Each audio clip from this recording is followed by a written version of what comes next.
அனைவருக்கும் வணக்கம். தாயை பழித்தவனை யார் தடுத்தாலும் விடாதே, தமிழை பழித்தவனை தாயே தடுத்தாலும் விடாதே என்ற பாரதிதாசனின் வரிகளுக்கு ஏற்ப என் தாய்மொழியாகிய தமிழை வணங்கி அவையோர் அனைவருக்கும் என் வணக்கத்தை தெரிவித்துக் கொள்கிறேன்.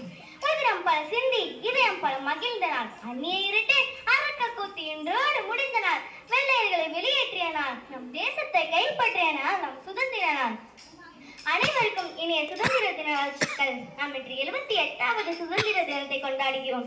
ஆங்கிலேயர் ஆதிக்கத்தில் 200 ஆண்டுகள் அடிமைத்தலையில் இருந்த நம் பாரத நாடு விடுதலை அடைந்து விட்டோம் என்று கற்பனையில் கண்டு மகிழ்ந்து ஆடுவோமே பல்லு பாடுவோமே ஆனந்த சுதந்திரம் அடைந்து விட்டோமே என்று மகாகவி பாரதியார் பாடினார்.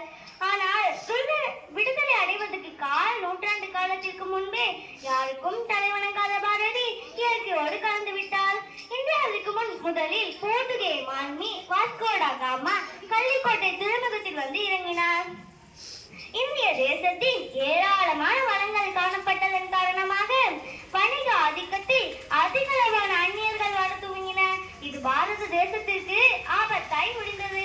இதனால் ஐரோப்பியர்கள் இவற்றை தங்கள் நாடுகளுக்கு கொண்டு செல்ல வேண்டும் என்ற நோக்கில் வர்த்தகத்திற்காக படையெடுக்க துவங்கினர். இதன் விளைவாக ஆங்கிலேய கிழக்கிந்திய கம்பெனி என்னும் பெயரில் பெரிய அமைப்பை உருவாக்கி இந்தியாவில் வணிக ஆதிக்கத்தை நிலைநிறுத்தினர். இவர்களிடம் ஆயுத பலம் அதிகமாக இருந்ததால் இந்திய அரசு ஆங்கிலேயருக்கு அடிபணிந்து வரி செலுத்தும் நிலை உருவானது. இதனை கண்ட சில மன்னர்கள் மட்டுமே ஆங்கிலேயருக்கு எதிராக போராடினர். அவர்களுள் முக்கியமானவர் மருது பாண்டியன் புலித்தேவன் ஆவர். வலிமேற்ற தோழினாய் மார்பிலே ஒடுங்கினார், பொலிவிழா முகத்தினால் பொறியிருந்து விழினார் என்று மகாகவி பாரதியார் சீரும் சிறப்புடன் வாழ வேண்டிய பாரத சமுதாயம் அந்நியரின் ஆதிக்க பிடியில் இருப்பதை கண்டு கண்ணீர் மல்க பாடினார். அகிம்சை வழியில் உப்பு சத்தியாகிரகம் என்னும் போராட்டம் இந்திய சுதந்திர போராட்ட வரலாற்றில் முக்கியமானது. வெள்ளையனே வெளியேறு என்ற கோஷம் இந்தியா முழுவதும் எதிரொலிக்க துவங்கியது. மற்றொரு புறம் நேதாஜி ஆயுத வழியில் போராடினார். அறவழியில் காந்தி, நேரு, திலகர், நேதாஜி, பகத்சிங், வஉசி, பாரதியார், வேலுநாச்சியார், ஜான்சி ராணி, திருப்புகுமரன் என பலரின் போராட்டத்தால் இந்தியாவிற்கு சுதந்திரம் கிடைத்தது. சுதந்திர போராட்டத்தை தலைமையேற்று நடத்திய பெருமை மகாத்மா காந்தி அவர்களை சாரும். இவர் நடத்திய போராட்டங்கள் உலக நாடுகளை திரும்பி பார்க்கும் அளவிற்கு இருந்தது. பல்வேறு போராட்டங்கள் மற்றும் வீரர்களின் உழைப்பால் 1947 ஆகஸ்ட் 15ஆம் அன்று இந்தியா சுதந்திரம் அடைந்தது. சுதந்திர இந்தியாவின் முதல் பிரதமராக நேரு பதவியேற்று தேசிய கொடியை ஏற்றினார். இந்நாள் இந்தியாவின் தேசிய விழாவாக கொண்டாடப்படுகிறது.